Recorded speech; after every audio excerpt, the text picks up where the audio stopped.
There we are on YouTube and Twitter and Facebook. Good stuff. Welcome back. X's and Bros, Monday through Friday, 6 until 9. It's a Tullymore Tuesday, and we're brought to you by Mitchell Lyons Wealth. I know we get living in our own team's world. I don't know how much people watch other sports. I don't. I think Trent and I do.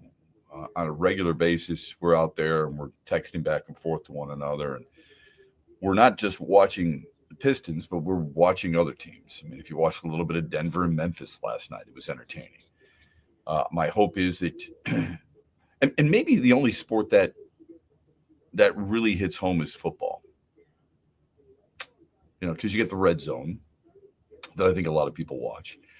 And I bet you there's plenty of people who watch Monday Night Football last night. There's people who watch Thursday Night Football. It's not your team, but you're watching it, right? Because why? Not because it's on TV, because it's football and you love football. And you only get it, quote unquote, once a week for your team. It can be difficult to keep up with everybody in the NBA when they play 82 games. It's really hard to do that in the NHL when they play 82 games. It's nearly impossible to do that in baseball with 162 games.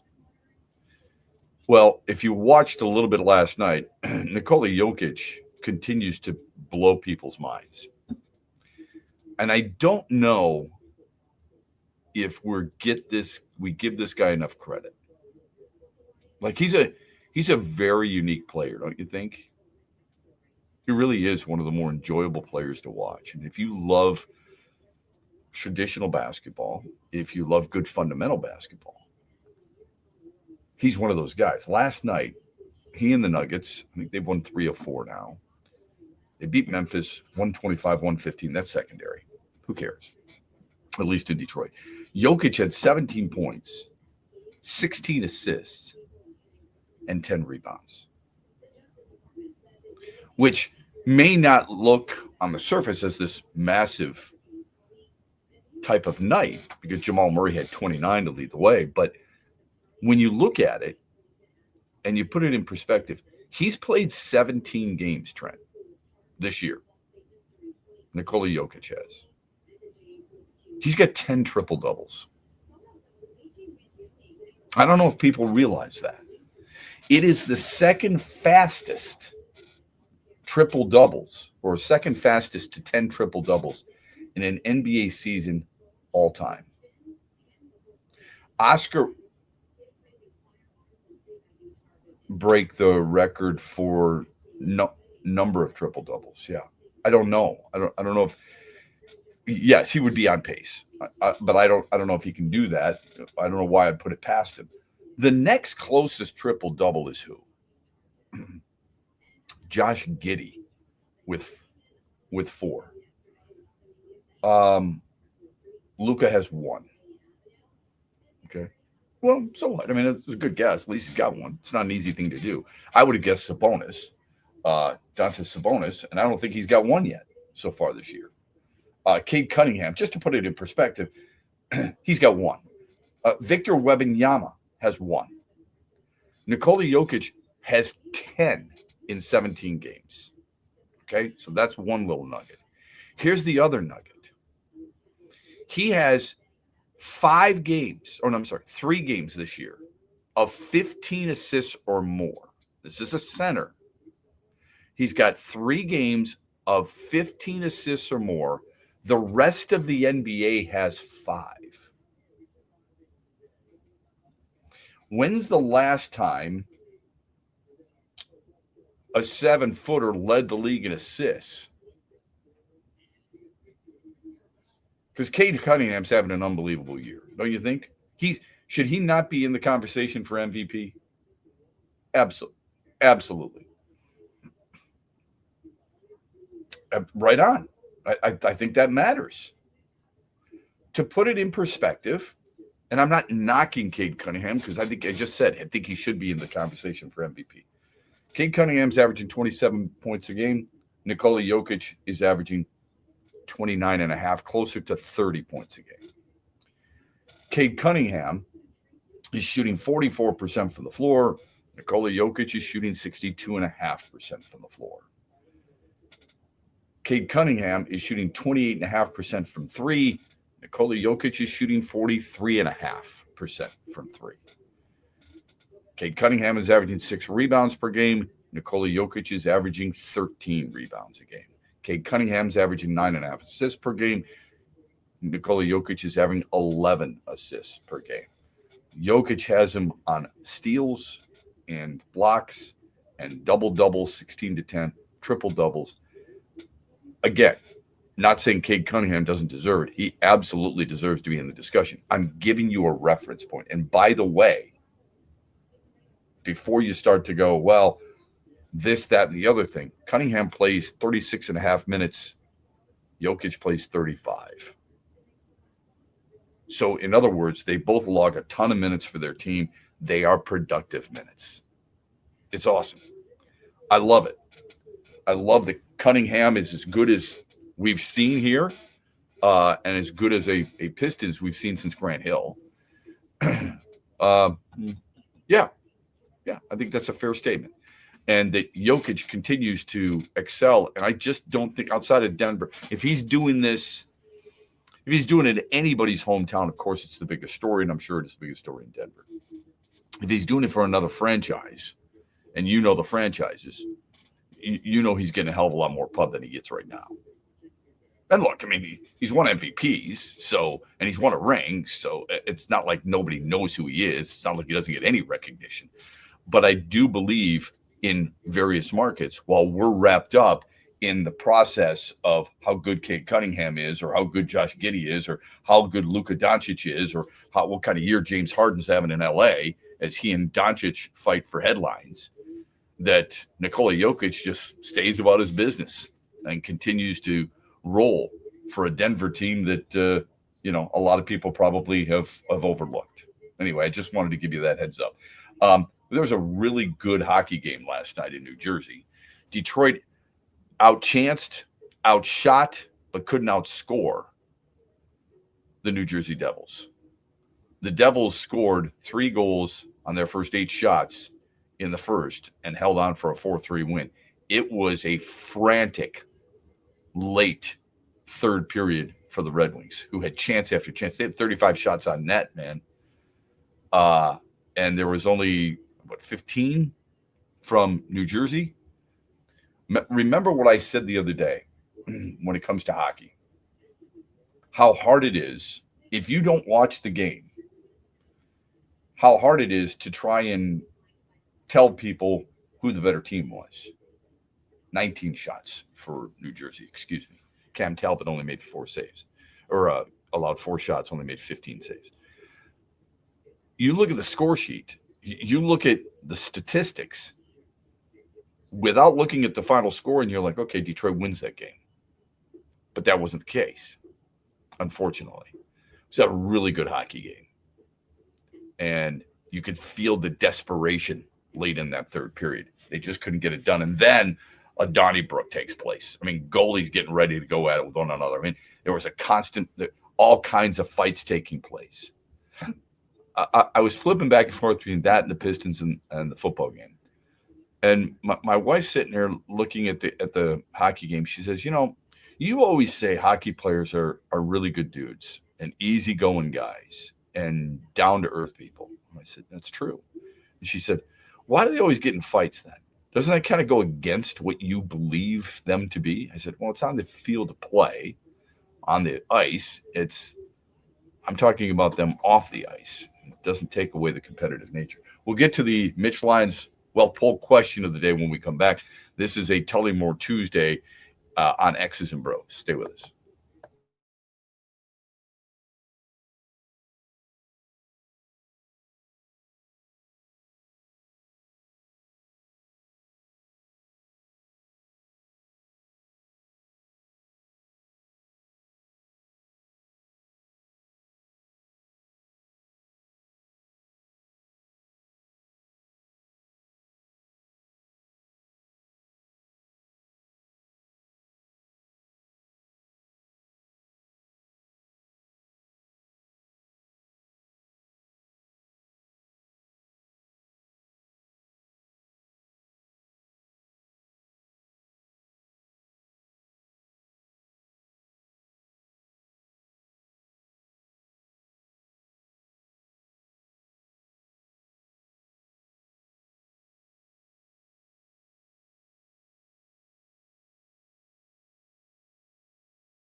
Love that from Cade Cunningham.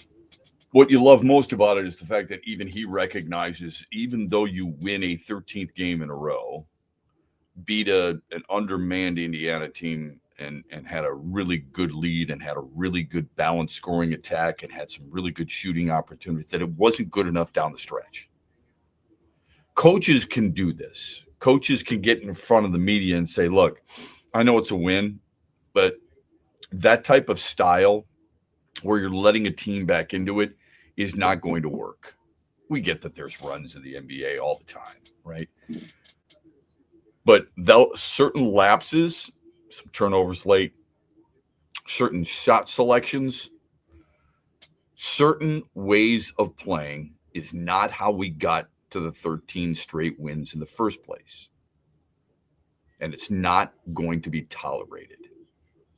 Coaches can do that all the time because they control the minutes. When you have your best player, you have one of the best players in the world, and you have your leader saying it afterwards, sometimes it means a little bit more. So you love that Cade Cunningham doesn't need urging. He doesn't need, hey, can you come into my office? This is what I'd like you to do. Kirk Gibson used to tell me the story all the time. Sparky Anderson would bring him into his office, and he'd say, you know what? Lou's not getting enough love at all. For some reason or another, there's all kinds of people wanting to take shots at Lou. I need you to spur something up for us, if you don't mind. Gibby says, no problem. So Gibby goes on this tyrant. And the media suddenly, their focus is there instead of perhaps Lou Whitaker. Sparky Anderson knew what he was doing to try and get Lou going, to try and build up something perhaps Lou had lost.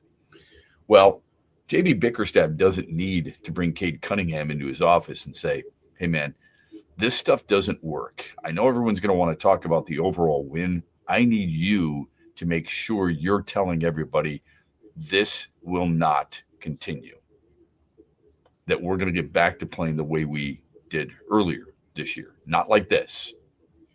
And Cade Cunningham did just that. He didn't need that type of prodding because he recognized it himself.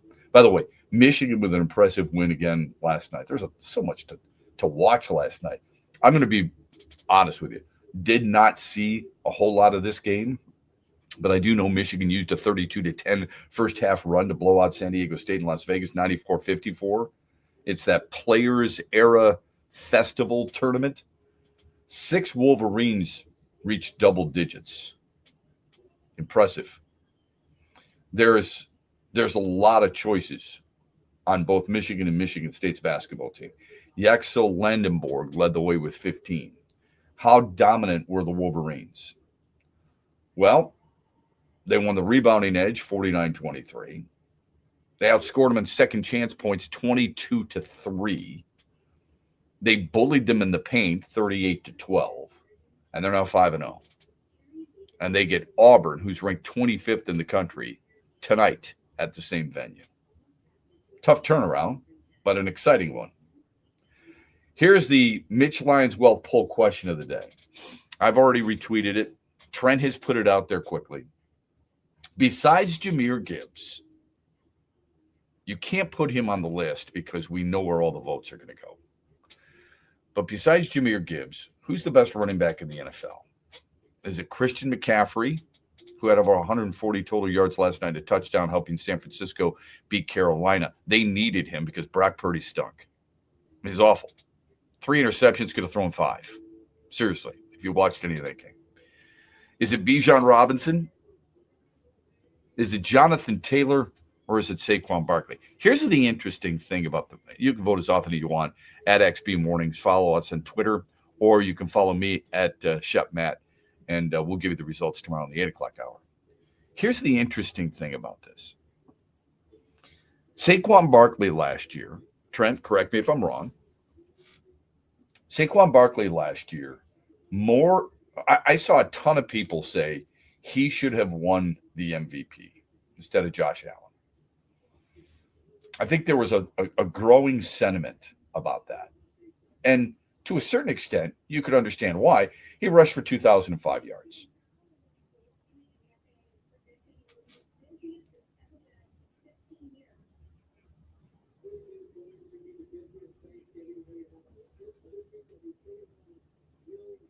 I think you're right about that. I think you're dead on.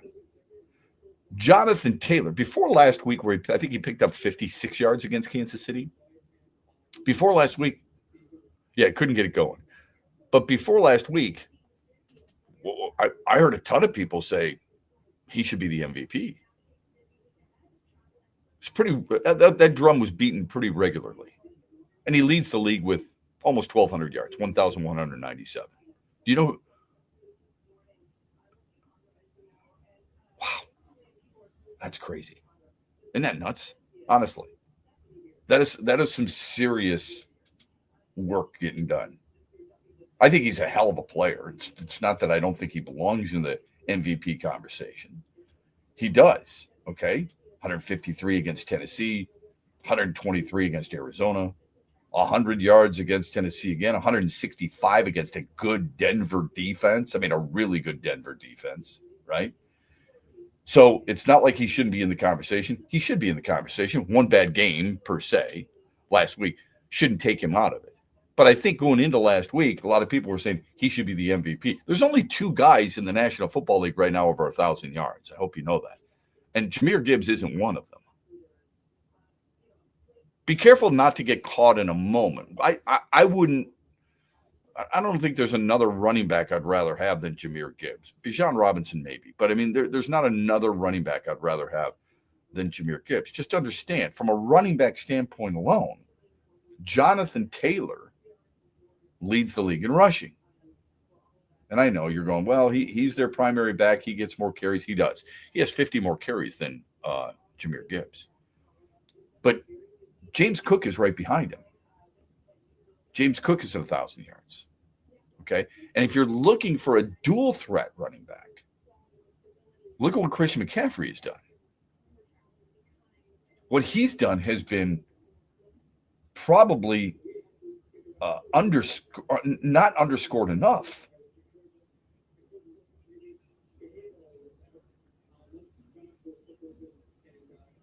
Yeah, and you're right. It doesn't matter. I mean, it's a noteworthy discussion, or at least little addendum to it. But when you're looking at a guy right now, I mean, think about this. When you're talking about rushing yards, or when I'm talking about rushing yards with Jonathan Taylor, and I think it's fair, Christian McCaffrey leads everybody in scrimmage yards, rushing and receiving. He's got 12 touchdowns. He's the only player with at least 700 yards rushing, 700 yards receiving. And he's exceeded 100 scrimmage yards 10 times this year. So when people start talking about who should be in the conversation for MVP, Christian McCaffrey's name is not mentioned hardly at all. But if you're looking for a total running back, good feature a little bit on it last night when he met up with Roger Craig, who was a complete running back. Roger Craig never really got enough love in an era where everybody was focused only on rushing yards. If you're looking for a complete player, is all I'm saying, McCaffrey is that. He and Gibbs are probably standalones when it comes to that. Maybe James Cook is involved in that too. But we have, I didn't put James Cook on the list, but I did put Saquon Barkley on the list. And the reason I did that is because Saquon Barkley last year, everybody would have said he was in the MVP conversation. You can make the argument for each of the four options that we've put on the poll question, which to me makes it a really good poll question and a very difficult one to answer. So vote as often as you want. I think it's good stuff. I really do. And I hope you enjoy it too. I do wonder a little bit how people feel about that question, though. And it'll be interesting to get the results, because I think with McCaffrey playing, a lot of 4:00 games and out on the West Coast, I know usually we use that excuse for NBA players, NHL players, and Major League Baseball players. I mean, unless you're Mike Trout and Shohei Ohtani or Ken Griffey Jr. out west or Ichiro, it's hard for the voters and for a lot of us to see them on a regular basis. If you really want to, you can make the effort. When you're seeing Barkley, who plays for a Super Bowl team, you're seeing Taylor, who plays for one of the more surprising teams, and you're seeing, some of the other really good players in this league. I mean, Bijan Robinson probably doesn't get a whole lot of love because Atlanta's not a very good football team. Gibbs is getting it because not just his numbers, but because, let's face it, I mean, the Lions are a fun team to watch, or at least used to be a fun team to watch before you had to watch them the last 2 weeks. So I'm interested to see how people feel about that. All right? It'll be good stuff. Phone number on the Meyer hotline is 866-838-4843. Text us, Sports Radio 21,000. This is something we discussed yesterday. After the Lions' white-knuckling win over the Giants, we asked, did you notice Aiden Hutchinson at all? And I think what type of territory we're venturing into with him is the expectation bar. And I think that's okay. I really do. He's a hell of a player. This is not taking anything away from him. For some reason, there is a need in this town, in this state, that anytime you start talking about a local player, if you're going to say something negative about him, you almost have to couch it by saying something nice. Because God forbid you actually criticize a player who's on a team that's successful and a player who himself has been successful. You can do that with certain other players because there are open wounds. Riley Green strikes out too much. Feel free to criticize. Okay. Cade Cunningham, don't you dare. Aiden Hutchinson, don't you dare. Jahmyr Gibbs didn't do a great job blocking, don't you dare. Amon-Ra St. Brown, don't you dare. Brad Holmes, be careful, right? I think Brad Holmes has done a phenomenal job in charge of the Lions. I also understand not every general manager is going to knock it out of the park on every draft pick. Certain things I would have liked to see him done, yes. Just because I say he missed on this doesn't mean I don't appreciate what he's done for his entire tenure. And it's the same thing with players. I'm glad the Lions signed Aiden Hutchinson. I like him. I think he's really good, but he hasn't been good enough. I was stunned to find out the statistics associated with him in the win over the Giants. 6 quarterback pressures, 3 quarterback hits, and 1 sack. Timely sack at the very end in overtime. He was matched up with the Giants' right tackle for most of the day. And that right tackle, offensive tackle, is Jermaine El-Manur. And he said this about Hutchinson. How do I say this respectfully? He didn't do a damn thing all blanking game. This is what he told The Athletic. And then he went on to say this. He strikes me as the type of guy that would try to celebrate that one play. But for most of the day, I was on an island with him, and he didn't do anything. So just so we're clear, and again, not good enough, but giving you statistics, Hutchinson recorded 4 solos. That was the season high. I mentioned the 6 quarterback pressures, also a season high. He had 2 tackles for loss and 1 sack. Now, it's good to have those types of numbers associated with it because I think you and I would both agree in this regard. Didn't recognize that. I didn't. I would not have recognized that.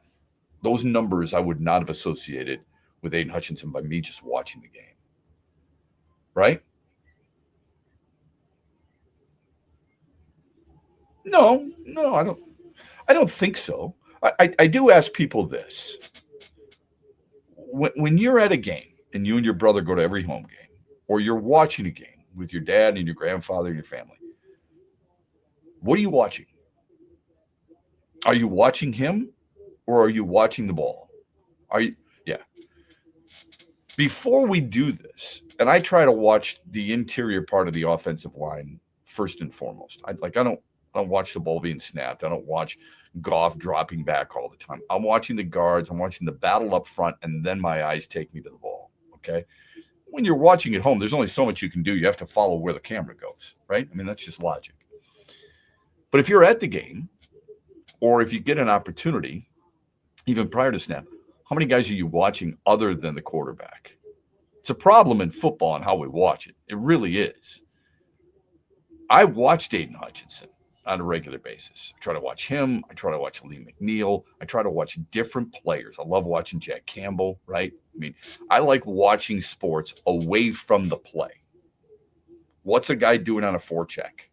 What's a guy doing after the puck retrieval? What is he doing after he gets the puck up the wall? After Cade Cunningham makes one pass, is he cutting hard? Is he doing this, that, and the other thing? That's what I like to watch more than anything else. So I watched Aiden Hutchinson, and I got to be honest with you, I would not have put those statistics with him. Maybe I didn't watch him close enough. But here's another thing you like about Hutchinson.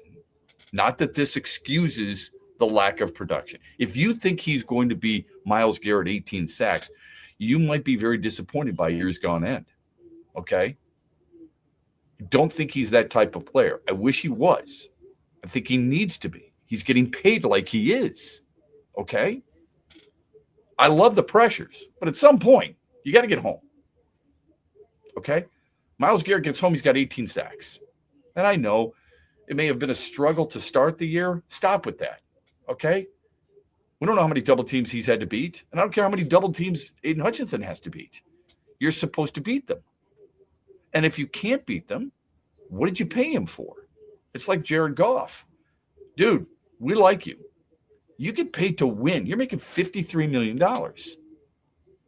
Stop with the excuses. And if the Lions didn't think he was worth $53 million, then they shouldn't have paid him that and invested more in their offensive line. Because as we said yesterday, Zeitler left for $9 million. Lions paid him $5.5 million. They've got roughly $22 million under cap space. You could have easily made up $3.5 million somewhere in there without it missing a whole lot. You're not getting extra money by having money in the cap. Brad Holmes, I hope, doesn't get a bonus because you know what? You still have $21 million of cap space. What are you using it for, specifically this year? Our phone number on the Meyer hotline is 866-838-4843. Text us, Sports Radio, 21,000. We'll give you Hutchinson's response when we come back on X's and Bros after this, brought to you by Mitch Lyons Wealth.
There it is, Trent. You heard it at the end of the day, or it is what it is.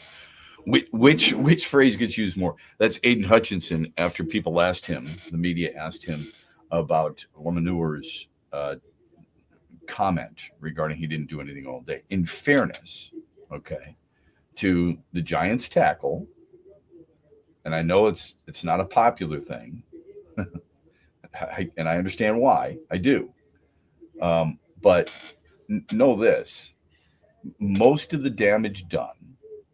I don't know if this dude Lemonor was sitting here trying to pump his own tires, which could be, maybe he's trying to do something where his management understands what he did. According to the Free Press's Dave Burkett, he said that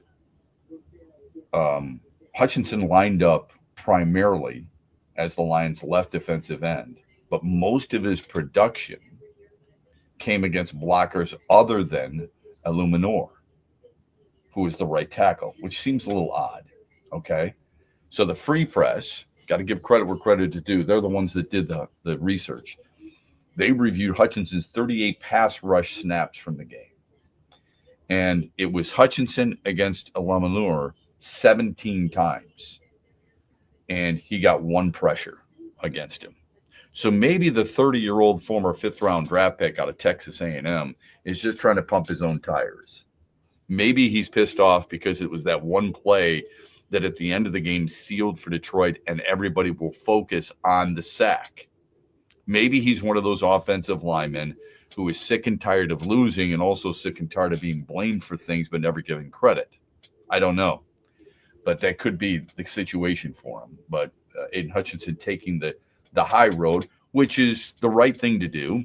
He's ready to move on and take on Green Bay. And this will be an interesting matchup because my guess is, look, every game's important. You and I both know that. I said this, I think, after the loss to Kansas City. How many wins did you expect them to have? Again, this is about expectations. I said 13 wins. I'm going to be wrong there, okay? I expected them to go 13-4. How they got to the 4, I don't know how much that matters. But I do believe you're looking for some type of validation of how you feel about this team. This team has not given you great confidence except for a span from Chicago, right? When they beat Chicago, and they looked really good doing so. Don't you think? Absolutely. You put up 52. You and I were just loving what they did against Ben Johnson. Chicago, Baltimore, Cleveland, and Cincinnati. That 4-game span, you felt pretty good. You scored 52, 38, 34, and 37. Why wouldn't you feel good? It was at that point where Detroit became the second highest scoring offense in the National Football League behind Indianapolis.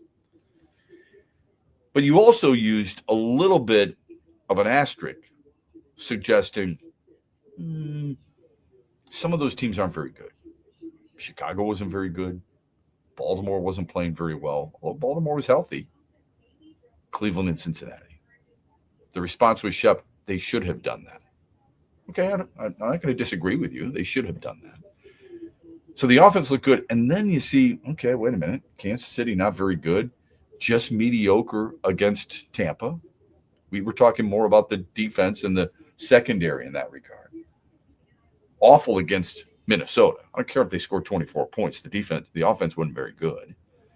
And the defense, somehow, some way, we're still confused at this, how they allowed J.J. McCarthy to do what he did. A couple of touchdown passes and touchdown run. Washington, you almost threw out because they weren't at full strength offensively, and they're not a very good football team. And then it's Philadelphia and the Giants. You have been concerned about one side of the ball or the other. And when you think, okay, maybe we can win with defense because they look good against Philly and it looked good against Washington for the most part, and it looked good against Tampa, and it wasn't bad against Kansas City. Okay, I get it. The defense is better than I thought. Kelvin Shepard's been better than I thought. Holy crap, people might try to purge him from this coaching staff after 1 year. What in the world is going on here? We got to fix the offense. And then you see the defense do what it did against the Giants, and you go, wait a minute, maybe we have flaws on both sides of the ball, and I'm starting to get really worried. Will this game against Green Bay calm your fears if they beat them? Every team, and one could argue just about every player, there are exceptions to every rule, right? Not every player. I mean, you don't need to be shown anything by Shohei Ohtani, do you? Hell no. All right. Does Patrick Mahomes really have to prove something to you? Are you in the habit of feeling like, you know what, Cade Cunningham's going to have to do this all season long for me to believe in him? Probably not. His ability to ice the game last night, where he just goes ISO on the left wing, crossover after crossover, backs his way in, turnaround jumper, money, right? Beautiful. But most teams, you're going to have to, it's a prove it to me again. It's a prove it to me now. It's a what have you done for me lately? And let's be honest, the Lions have not invoked a lot of confidence in you as of late because of the way they've played. You saw Dan Campbell's locker room speech, right? Post locker room speech. Even he was taken aback, I think, by how Detroit played and were able to come back and win that game. I didn't get the sense that he was like, wow, this is awesome stuff. You guys are unbelievable.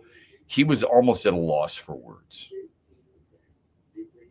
I don't know if the Green Bay game will do anything for you. I hope it does, because I hope we're talking about a win on Friday morning. Is Green Bay good enough for you to say, yes, now they've proven to me?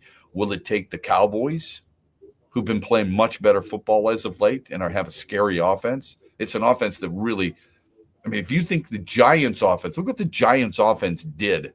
And this is where I think a lot of people's head goes. Look at what the Giants offense did against Detroit. How's a really good offense like Dallas going to carve up the Lions? No pun intended to the Thanksgiving holiday. Or will it take a road win in Los Angeles, which seems highly unlikely at this stage, does it not? Come on, I mean, last 8 games, Matthew Stafford's got 25 touchdowns and no interceptions. No quarterback in the history of football has had an 8-game stretch like that. And that's a fact. He's got 30 touchdowns and 2 picks. Season ends today. He might be the unanimous MVP, for crying out loud. Am I wrong? I don't think so. Phone number on the Meyer hotline is 866-838-4843. Text Sports Radio 21,000. What will it take to calm your fears? Especially as you get ready for Green Bay. Man, what a tough turnaround. Think about that. You and I are still talking about last week. I'm glad the Lions have said, look, it's time to move on. You have to do that, right? Especially on a short turnaround. And I know a lot of, they love the tradition, but they hate the turnaround. And what they also hate, and they should hate this, just like the Cowboys hate it, they should hate the fact that they got to go from a Thursday night game, from a Sunday, a Monday, a Tuesday, and it's basically 2 days. Wednesday's a walkthrough. It's not like you're putting the pads on and the helmets and you're crashing into one another. Not a day before a game. Not 3 days after your last game. No way. So basically 2-day prep for the Packers. Packers got to do the same thing. I don't disagree with that. But then the following week, you're playing on a Thursday night as well. And in fairness, so is Dallas. So there's no advantage there. But this is another example. This is the second year in a row this has happened to Detroit, where they play on Thanksgiving and then they got 1 week when usually you should have a few extra days to make up for it. Second year in a row. Don't give me this crap that you care about your players or you care about your franchises. The Lions should be bitching about this on a regular basis because they're flat out wrong. Quick time out here on a Tully Moore Tuesday. We're brought to you this hour by Meyer. Join us on X's and BrO's.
I was having this debate last night with somebody.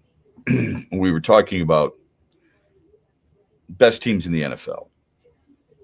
Can we all agree that the most impressive team we've probably seen so far this season, if you're watching all the games, and I think you are, this kind of comes full circle to the comment we were making earlier. Remember, we were talking about it's tough to watch 82 games of basketball if it's not your team. It's tough to watch 82 games of hockey if it's not the Wings.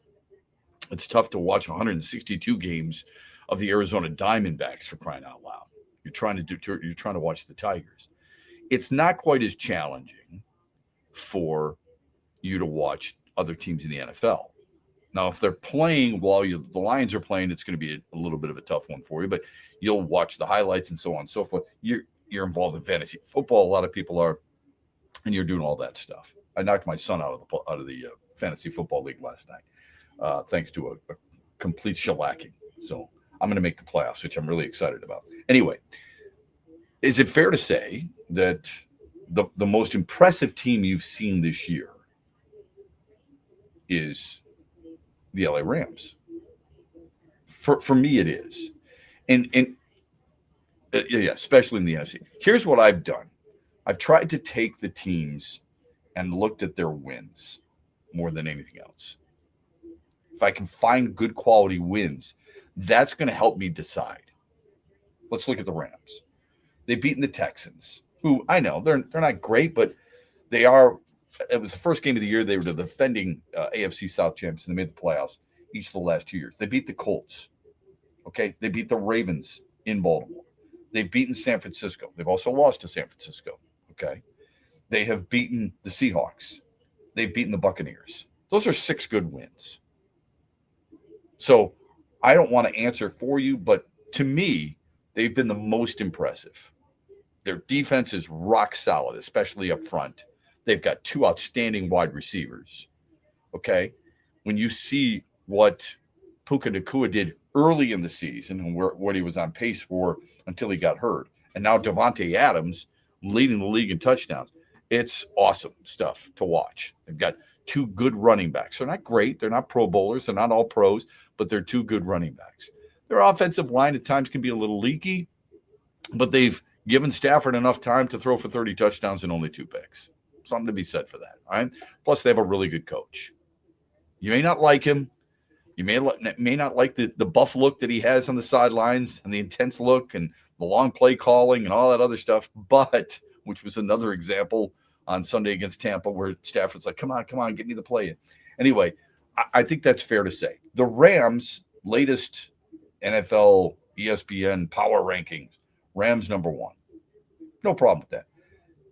And I like New England too. I think Drake May's had a hell of a year. I think they're on a major roll. This is a team that's, Trent, what have they won in a row? 8 in a row? Something like that? 9 in a row. Okay, 9 in a row. I think they did. I think they lost to the Raiders and Steelers. That was early on. I don't know if they've only got 2 losses. So yeah, they must have started 1 and 2 because they've won 9 straight. Okay. So, but think of their wins. And again, I'm not trying to take anything away from New England, but they would be the 2 seed in the AFC if things started today. I'm going to give you New England. I'm going to give you Denver for a minute. New England has beaten Miami. They've beaten the Panthers. We're 500, better than we thought. They've beaten the Bills, Saints, Titans, Browns, Falcons. They've beaten the Bucks, Jets, and Bengals. So can I give them 2 high-quality wins? Bills and Bucks, and the Bucks are barely above 500, by the way. But if I'm going to give the Lions a quality win with the Bucks, I got to give it to everybody else, right? It's only fair. So there you go. That's New England. ESPN has New England at number 2. They've got Denver at number 3. And I love their defense. Who doesn't? It is interesting that they would be the 1 seed and they're ranked lower than the 2 seed in this power poll, but whatever. If you look at Denver, they've beaten the Eagles, they've beaten the Cowboys, they've beaten the Chiefs. Those are 3 pretty good wins, right? not as many as LA. So you get to that at Denver at 3. Then they get to the Eagles, and then it's the Seahawks. The Lions are at 8, by the way, in case you're wondering, which can go up. But in a roundabout way, here's what I'm trying to get to. It might be the Rams and then the Eagles if you're only looking at quality wins. And the reason I say that about the Eagles is because they have beaten the Cowboys, they've beaten the Chiefs, they've beaten the Rams, they've beaten the Bucks, they've beaten the Packers, they've beaten the Lions, and they've beaten the Bears.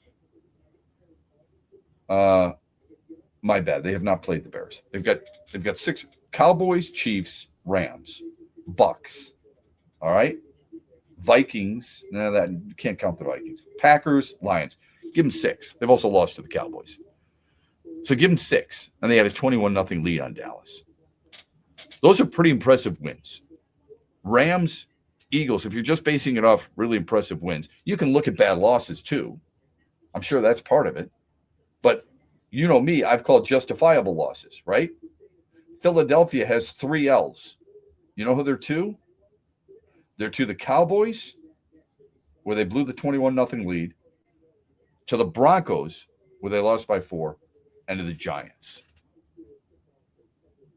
So as much as we may criticize Philadelphia and wonder where the hell their offense is going, their defense is rock solid, and so on and so forth, they've still found a way, been good enough to win certain games and big games on their schedule so far. Love the fact that they lost to the Cowboys. And I'm not going to sit here and cheer for the Bears this weekend against Philadelphia by any stretch.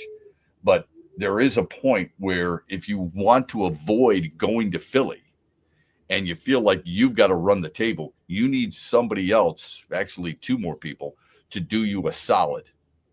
Never done a solid before. That's a Seinfeld reference. And beat Philadelphia. I don't know where that's coming from because they got Chicago and they got the Chargers. They got the Raiders. They got the Commanders twice and they got the Bills. Maybe the Bills for sure is a possibility.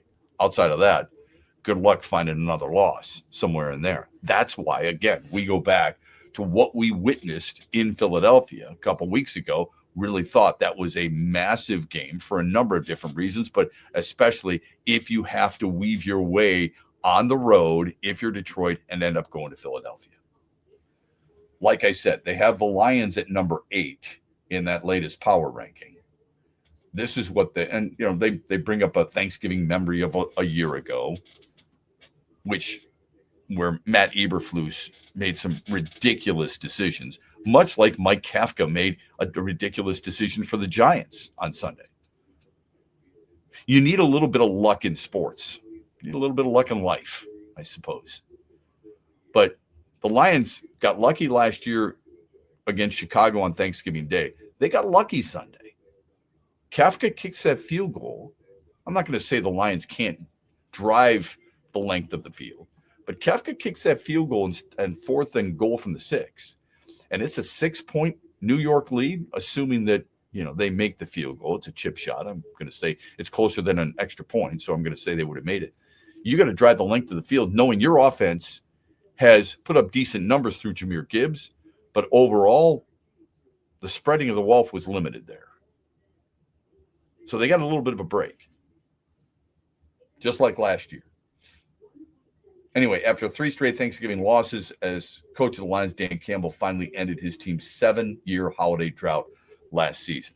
Yes, and got a bit of a break to do it. When we come back, I'm going to, speaking of Dan Campbell, he's one of those guys that you can't necessarily criticize. You got a text regarding that. We'll get to that and more coming up here as we roll on a Tullymore Tuesday here on X's and Bros, brought to you this hour by our friends at Meijer.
It's a pretty good comment from Dan Campbell, don't you think? Really good soundbite. You know, last year you and I felt so comfortable, did we not?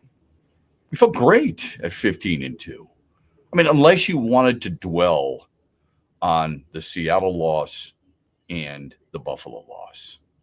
Oh man, that Buffalo loss. Josh Allen and the Bills. By the way, Josh Allen was the MVP, but they did whatever they wanted.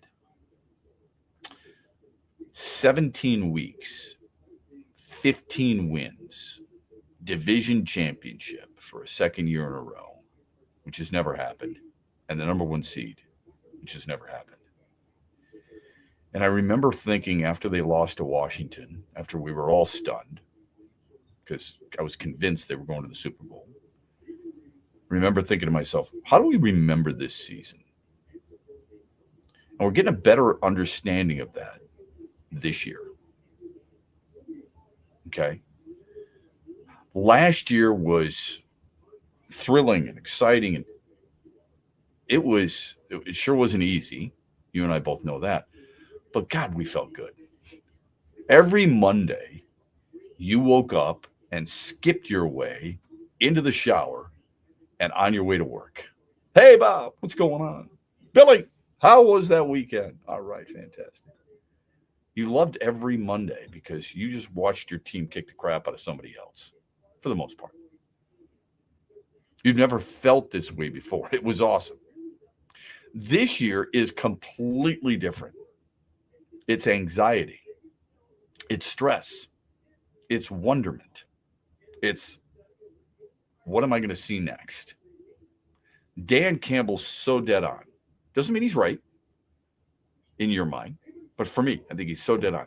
Last year, we felt like, and they had no business feeling like that it could be, routine, almost easy, because it sure wasn't easy. They just made it look easy at times.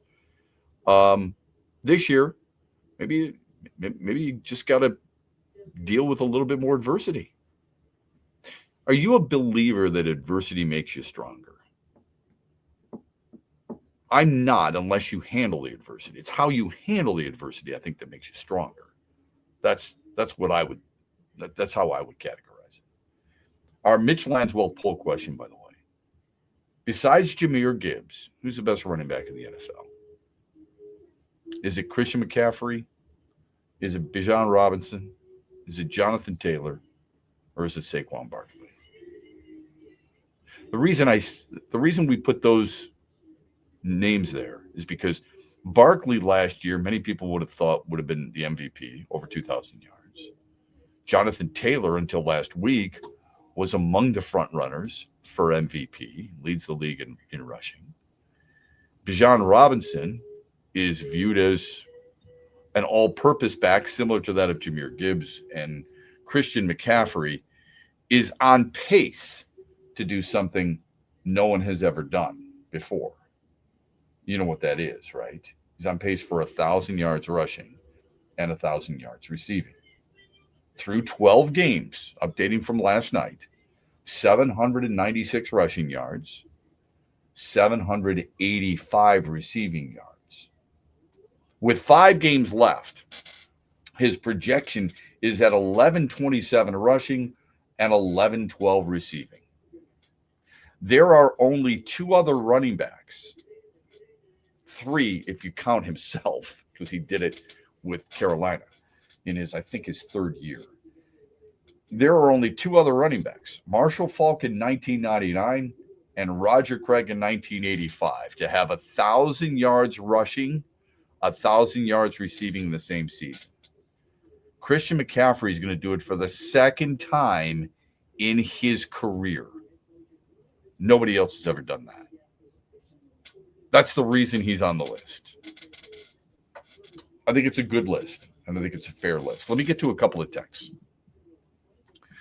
Freddie texts us and talks about Dan Campbell. No way, God forbid, you ever criticize Dan Campbell.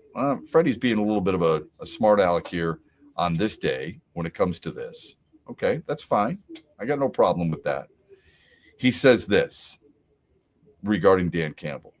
Great motivator and leader, very good coach, leaning towards great. In his 5 years here, he's had about 6 games. He blew some timeout calls, calling a game in big moments when a punt or field goal was needed, and has admitted, I got to be better. It's on me. Well, first of all, every good coach, every good leader is going to fall on that proverbial sword. Every one of them is going to say, you know what? Blame me. Don't blame my guys. Blame me. So that's number one. 5 years, you're talking about, you think 6. I don't know that. I'd love to know what those 6 are, but you're telling me it's 1 game a year. How's that for a ratio? Pretty damn good. Okay. Do I think he's a really good motivator? He sure seems to be. His team seems to respond. Am I wrong about that? In a lot of different ways. Not just they haven't lost back-to-back games in 3 years. And I know that gets old. I roll my eyes at that too when people bring it up. But that's what good coaching does. They don't allow one game to affect the next. Don't let one loss turn into 2, turn into 3, turn into 4. I read to you not long ago, I think it was last week, the article in The Athletic about Cliff Averill, the former Lion who experienced nauseum during an 0-16 Lion season and then experienced euphoria when he signed with Seattle and won a Super Bowl. And we talked about the difference that he said between the two organizations, especially after losses, on how Seattle stayed relaxed. I'm paraphrasing here. And the Lions felt stressed and started coaching differently. Dan Campbell doesn't do that. Now, you don't feel, maybe some people feel like he's not the guy to take them all the way to the top, that he's the guy who can get them to a certain point, but not over the top. I would remind you, we have seen many a coach like that in this town. Rick Carlisle was labeled that too, and he ended up winning a championship, obviously, elsewhere. But you get my point, right? Maybe some people feel that way about Dan Campbell. I'm not saying Freddie does. I'm saying maybe some people feel that way. But here's what he has done. He has stayed very consistent. Got to give him that. Best coaches do that. You can evolve, but stay consistent. Stay consistent with your message, but evolve during a game. Could he have evolved better in the game against Philadelphia? You're damn right he could have. And I'm not just bringing up the 0 for 5 on 4th downs. Certain things, right? Will he evolve moving forward? Is his offense going to find a rhythm? Really good conversation. And we have to wait and see. I sure hope he does. His offense does not have much of a flow to it over the last couple of weeks. It needs to. That said, he has been very consistent on how he handles his players, on how his message is delivered. So he's been very consistent in that regard, and I think you have to appreciate that. I think plenty of people have complained about Dan Campbell. I think there's been plenty of people who have said, look, I mean, you've got to get the ball to Jahmyr Gibbs more. You've got to be willing to punt instead of going for it on every 4th down. After the loss in Philadelphia, there was a lot of negativity associated with Dan Campbell. So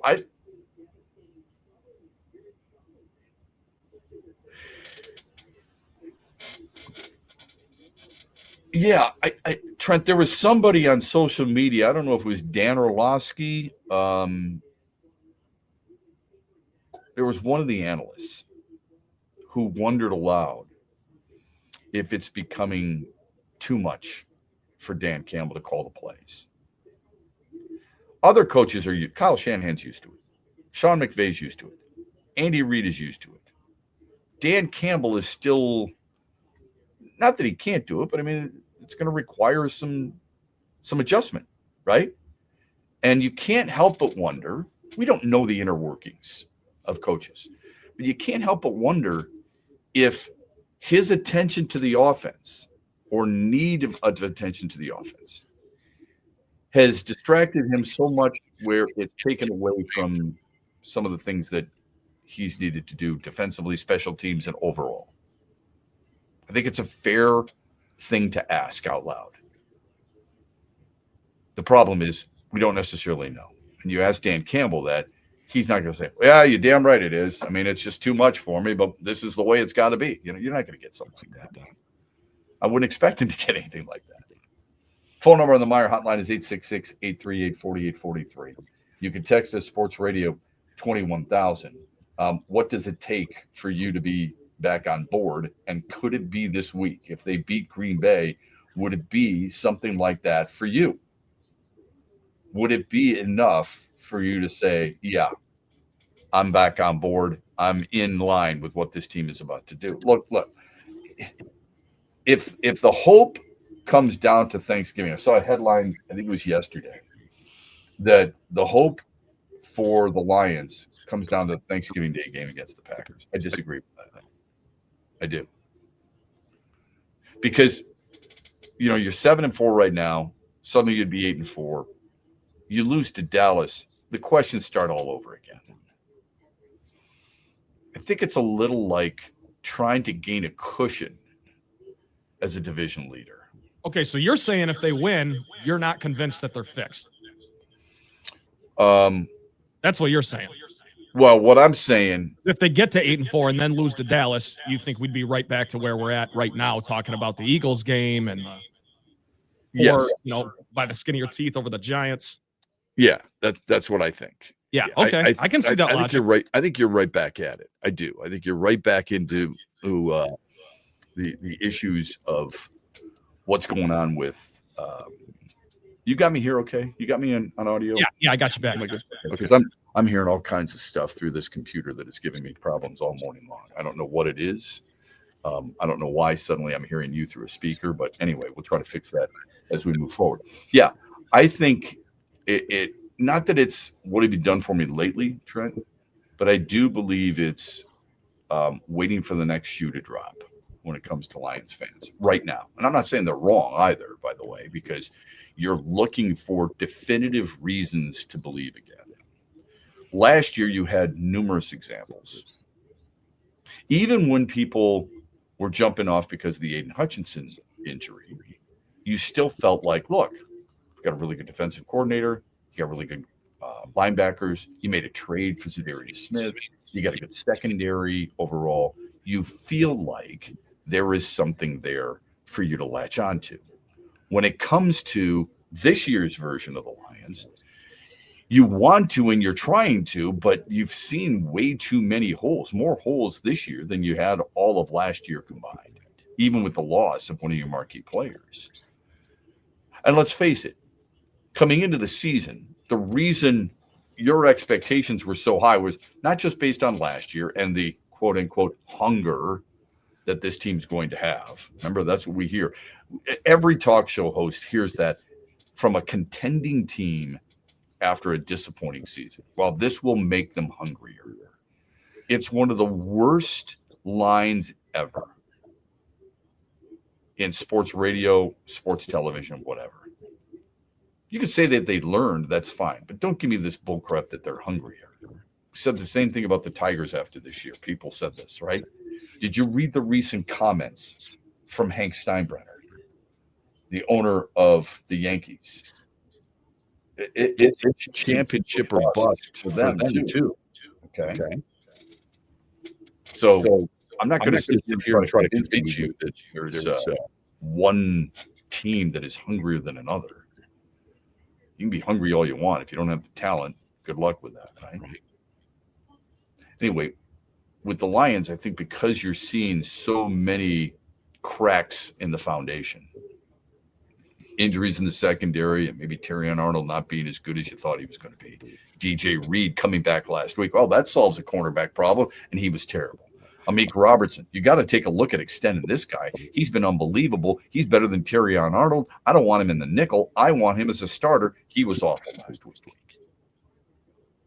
Ali McNeil comes back against a game, and look at what a difference maker he's been. Since that time, have you heard his name mentioned? Not enough. Al-Qadim Muhammad, oh my gosh, look at how good he was. Look at people started putting up his numbers compared to Micah Parsons on social media. That's how out of control it got. and what knee-jerk reactions take place in our society today in sports. That's what happens. There are people right now, I want you to think about this for just a minute. Right now, see, Jahmyr Gibbs is better than Barry Sanders. What? That's how hyperbolic we've become.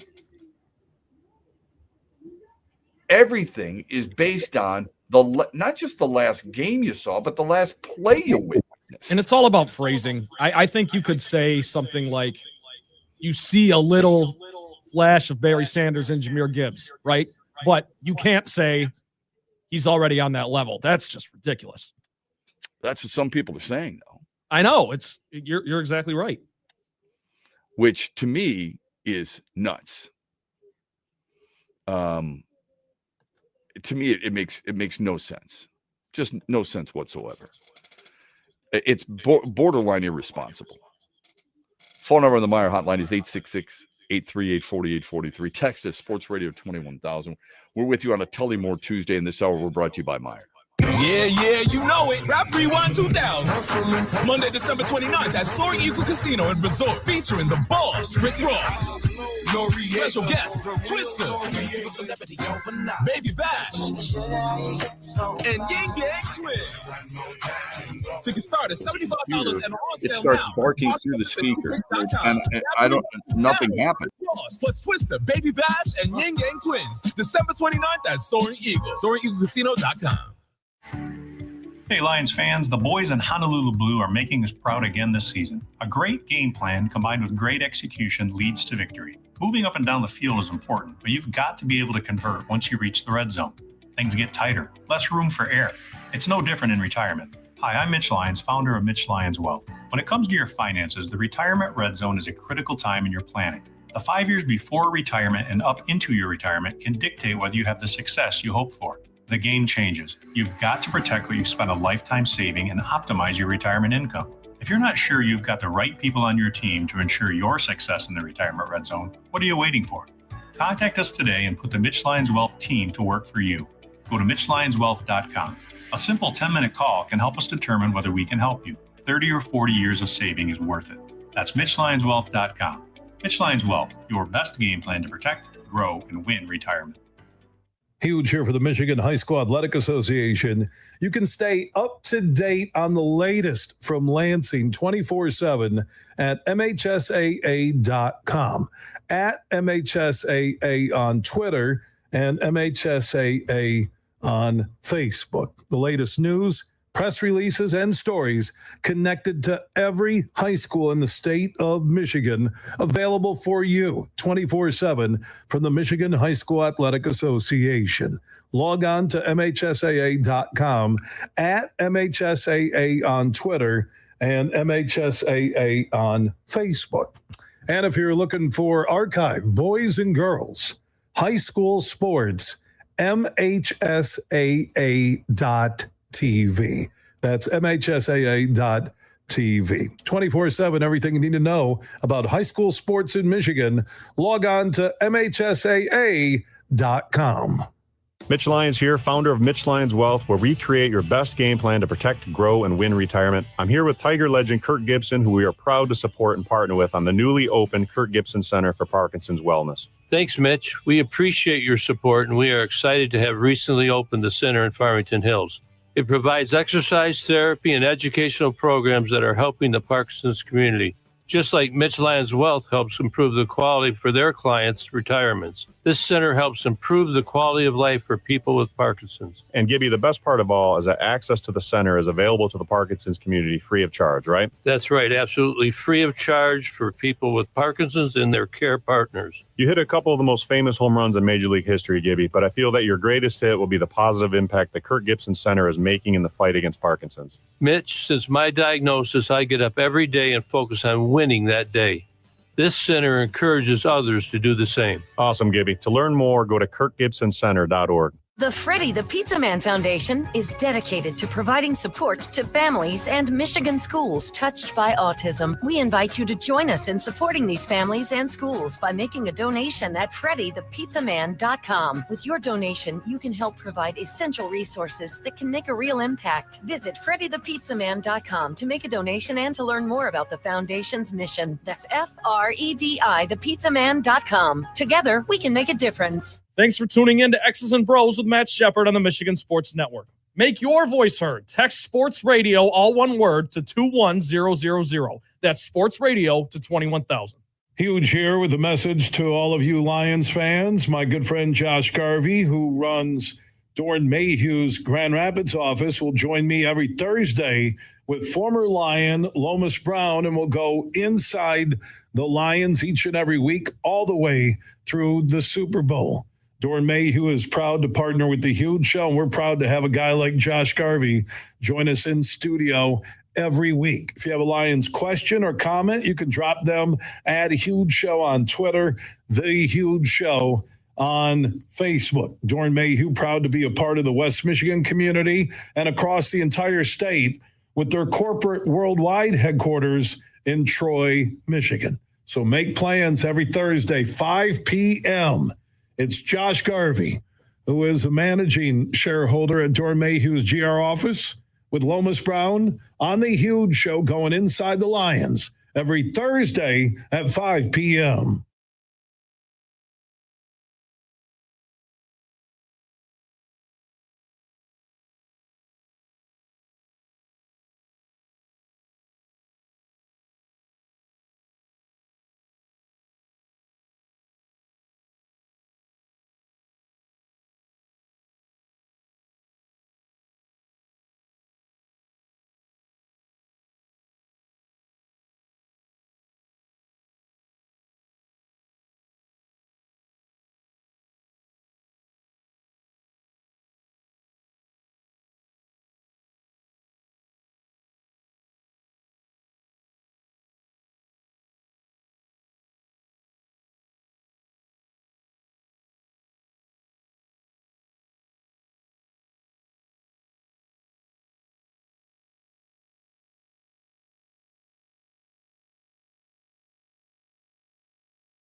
punches back, we're going to smile at you. And when you knock us down, we're going to get up. And on the way up, we're going to bite a kneecap off.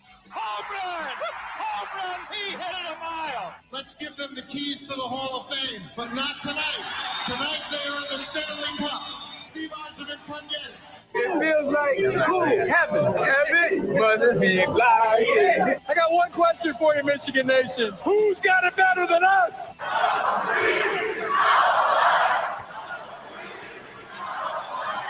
Right center field. That's got carry. It's gone. Number 500 and history for Miguel Cabrera. Touchdown, Detroit Lions. Yes. This game is over. Those puck they get. They score. Red Wings win. Detroit basketball. Yeah, baby. Detroit basketball, another win last night. 13 straight wins. That ties a franchise record. The 1990 Pistons, what did they do? Oh, yeah, that's right. They won a championship. 2004 Pistons, what did they do? Oh, that's right. They won a championship. Detroit gets it done on the road in Indiana. Pacers game effort there. Got to give them some credit there. But Detroit takes care of business. Really impressive win, 122-117. Cade Cunningham had 24 points, 11 boards, 6 assists. Jalen Duren had another double-double. Jaden Ivey added 12 points in 12 minutes off the bench. They're in Boston to set the franchise record tomorrow. Meanwhile, the Red Wings, as much as we love hearing Red Wings win, they did not win last night. They lost 4-3. Larkin scored. Van Riemsdyk scored. DeBrincat scored. They heavily outshot New Jersey. I thought they carried the play for most of the game. The problem is they gave up 3 goals in the first 8 shots in the first period, and they end up losing 4-3. A little bit of a Donnybrook at the end. Michigan, impressive win last night. They go on a 32-10 first half run, and they run San Diego State out of the Las Vegas arena, 94-54. 6 Wolverines reach double figures. They will take on number 25 Auburn tonight in that same Players Era Festival tournament. What? I know. But it's in Vegas. That's all that really matters, right? And the NFL last night, San Francisco beat the Panthers 20-9. San Francisco improves to 8-4. Christian McCaffrey, 142 total yards and a touchdown. That dude, man, he's a bad man. Hits the hole still hard. He's at 29. He looks really good. He is strong. He is tough. He is durable this year so far.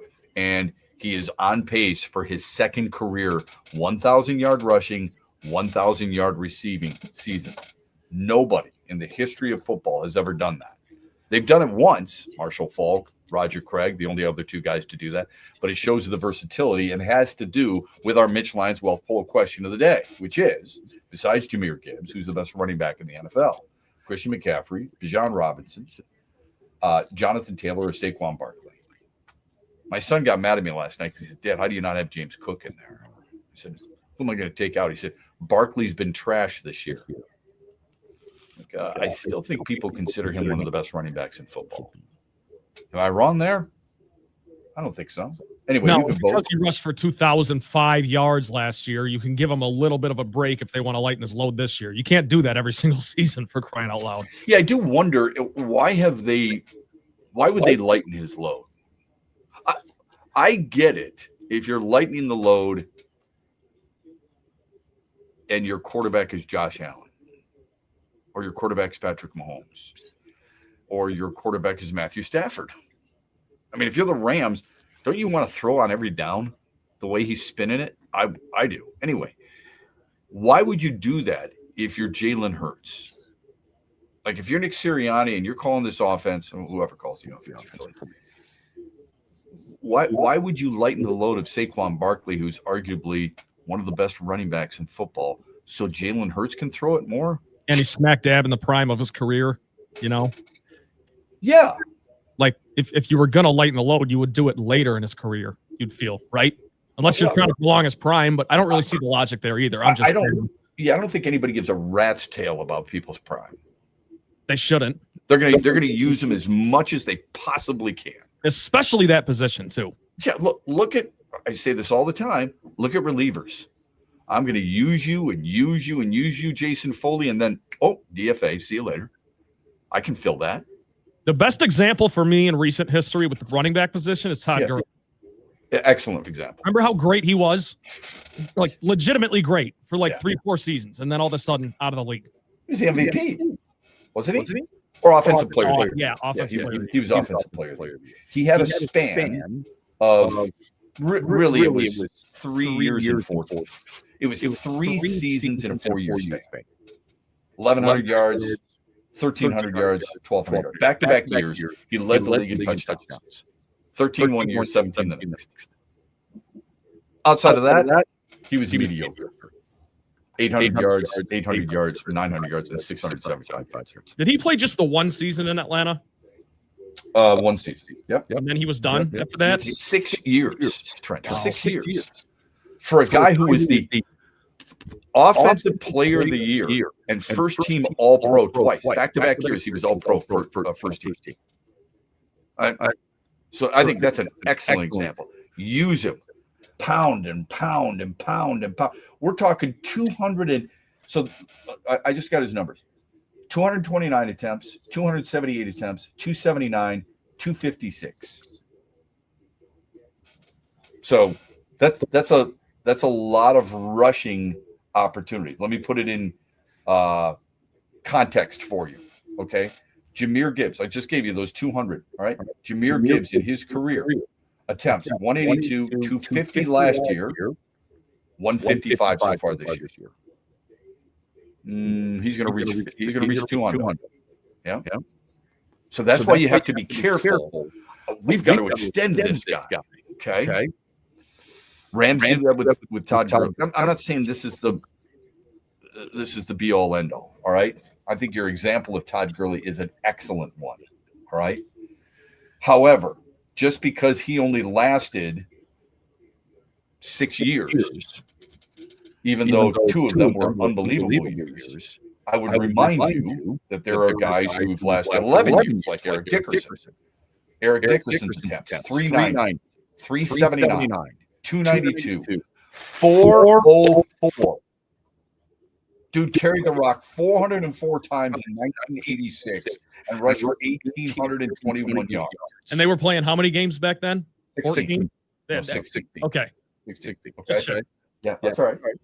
So 404, 283. A little bit later on, 388, 314. And then 166, 167, 187. I've got to be careful here because I don't want to get into, Mickey Lowe is going to start this many games. I don't want to get into the whole, I tell you what, back in the day when Denny McClain was winning Cy Young, hold on a second, Chef, okay? Hold on a second. But that was a running league back then, and it's not today. Earl Campbell's the same way. Arguably my favorite running back until Barry Sanders. 302, 368, 373, 361, 322. Trent, that is called a workhorse. Okay? Why you would go away from Saquon Barkley, especially if he could possibly carry that load. I ask you this, and I should be asking Nick Sirianni for crying out loud. Saquon Barkley last year carried it 345 times. He's carried it 185 times this year. It's certainly it's not like he's not capable of doing it. I guess that's why it's a head scratch. But my point is, you said they're going away from him. He's carried it 185 times. They're just not gaining yards on the ground with him. I guess that's true. Does that surprise you? It does. Yeah. But ultimately, Philly fans and Eagles players would probably tell you, winning games. Big collapse against Dallas, of course. Yeah. It hasn't affected them in the big picture at all. I would not have guessed that he's carried it 30 more times than Jahmyr Gibbs. Me either. Meyer Hotline 866-838-4843. The text line Sports Radio 21,000. When we come back, we'll give you the update from yesterday's poll question, the daily wager, and more on X's and Bros on a Tully Moore Tuesday brought to you by Soaring Eagle Casino and Resort. It's raining cash, cash, cash this November at Soaring Eagle Casino and Resort. Every Saturday from 5 p.m. to 11 p.m., 4 guests each hour will score $500 cash. At 11 p.m. each Saturday, 2 lucky winners will each take home $10,000 cash. Then on November 29th, the excitement peaks. 2 guests will strike it rich with $30,000 cash each. A share of $200,000 in cash is calling your name. Only at Soaring Eagle Casino and Resort. Your getaway reimagined. Visit SoaringEagleCasino.com for complete rules and details. Save a good deal more with Meijer Black Friday deals every day of the week, November 23rd through the 29th. Kick off your holiday gift shopping in style with shoes for the whole family. Buy one, get one for just $1. Enjoy all your holiday favorites on an Element 65-inch smart TV for only $199.99. And build holiday memories with 30% off select Lego playsets. Plus, Yankee Candle products are buy one, get one for $1. Black Friday deals all week. That's the happy holiday good life at Meijer. Exclusions apply. See all deals in the Meijer app. Huge here for Van Andel Institute Purple Community. Now, they're a grassroots fundraising network powered by the volunteers who support VAI's mission to improve health now and in the future. Learn more at purplecommunity.org. The Michigan Sports Network is your exclusive home for X's and Bros with Matt Shepard and The Huge Show later today at 3 p.m. Ferris Coffee has been family-owned and operated for over 100 years. Its popular Den Blend and Dark Roast is more than coffee and more than the official coffee of the Detroit Lions. It's a call to rise. Ferris Coffee and the Lions are the perfect match. They embrace those who show up early, cheer loud, and never back down. Den Blend is perfectly roasted in Grand Rapids and provides the ultimate fuel for fans who wake up and roar. Whether you're tailgating at the game or cheering from your couch, Den Blend is your go-to coffee for your game day ritual. Make sure you listen weekly to our Moving Ferris Forward interviews with Ferris President Bill Pink and other leaders who are moving Ferris forward. Find out more about Big Rapids and Ferris and what they have to offer at ferris.edu.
18 after the hour. Welcome back. X's and BrO's Monday through Friday, 6 until 9 throughout the great state of Michigan, and also streaming live on YouTube, on Facebook, and on Twitter as well.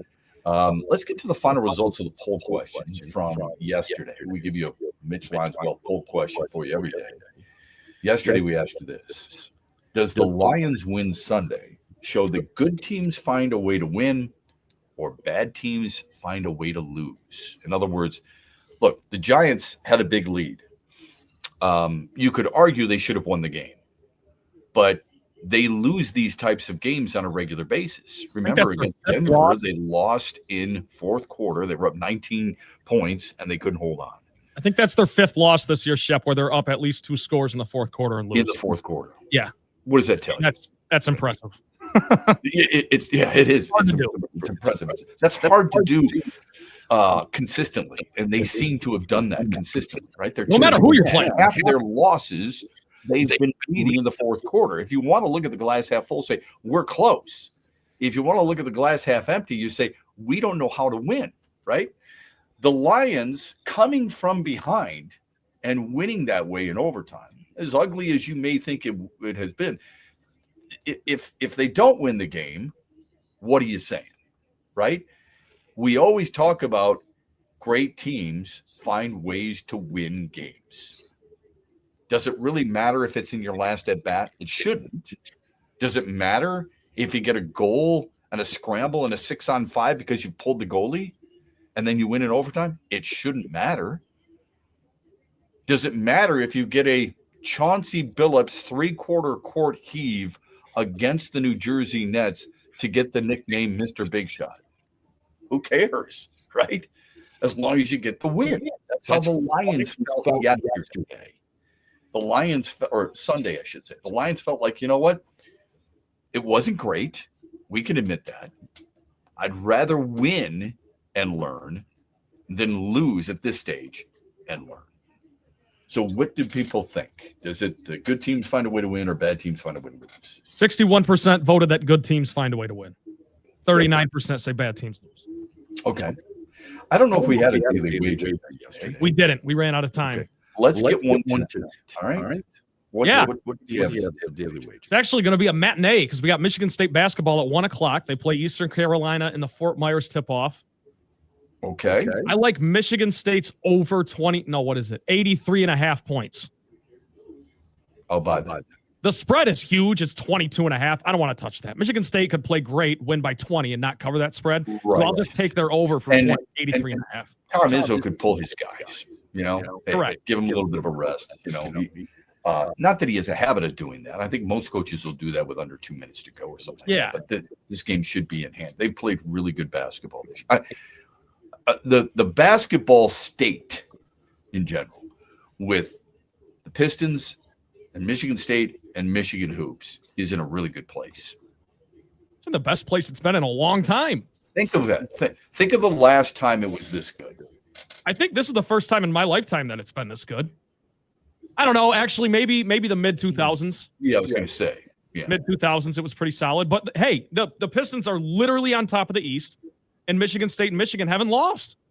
Yeah. I know it's early, but damn. I mean, they're going to lose, and that's okay. We get that. I mean, no one's running the table for crying out loud. This isn't Larry Johnson and UNLV, for Christ's sakes. But, and the Big Ten's good. You would admit that. Purdue's good. Illinois is good. Okay. So when you've got – I love the fact that these two teams are to be reckoned with. Both of them are deep. Both of them are good coaches. How they've acquired their talent is different. But I'm not going to judge. It doesn't matter as long as you're able to get them done. Doesn't matter one bit. No. You can have a preference, but it does not matter. How you build your All right. So you open the door. I'm going to kick it in. What's your preference? Tom Izzo's way. I knew you were going to say that. I knew you were going to say that. Yeah, look. Okay, hold on a second. I'm with you on that. Okay? My preference. I don't think there's anything wrong with the transfer portal. 2 years ago, you ripped the hell out of Dabo Swinney because he did it his way. He did it old school way. He didn't go into the portal. He didn't dip into that stuff like everybody else does. You said that. You go, you know what? He's got to get with the times. He's got to get with the NIL, and he's got to get with the portal, and that's the reason Clemson's no longer a championship threat. That's Here's the difference. You're correct. I remember saying the difference is you went to Michigan State and didn't go to Clemson. No, the difference is Dabo Swinney literally had 0 transfers. Tom Izzo still uses the portal. That's not true. That is not true. Dabo Swinney had 0 transfers. At the time of our discussion, he had one of the fewest, but he didn't have 0. I was pretty sure he had 0 along with Navy and Army, and that's it. No. I had given you the list. It wasn't a lot, but he had some. And even if that's the case, let's say it is the case, what difference does that make? How many transfers are there on state this year? Any idea? Yeah, I'd have to look that up, find the exact number. It's a handful. It is a handful? Yeah, I think there's at least 3. Let me look. Okay. I need to, I don't know their roster inside and out. I would like to know how many and how significant is it. I think every coach adapts. All right. Again, I'm confused as old guy all the time because I like the old way of doing things. I'm not saying you can't adjust. I'm not saying I wouldn't be willing to adjust. I'm saying from a core standpoint, I like the way he does things and the way coaches like him do things. On the other hand, Bill Self and some of these other guys who go out and vigorously try to grab transfers, use it to their success. It's just true. It doesn't mean that they always do that. And it doesn't mean that Michigan State has to follow. But you have to admit that there's a lot of coaches, Kelvin Sampson's another one, use that portal to their advantage more than MSU. By the way, Michigan State has 4. 4. How many are significant contributors? I would say off the top of my head, 2. 2? Yeah. Okay. Trey Fort and Caleb Glenn. Okay. So 4 out of 15 or so, pretty damn good. That's a third of your team. Yeah, how many do you really need? I don't know the answer to that. That's up to individuals. I like the way he does things too. All I'm asking people to do is, look, if you're going to use it for one sport, come on now. Let's be careful. It's not like I'm a Dabo Swinney fan. I don't want Clemson. I don't give a crap about Clemson one damn bit.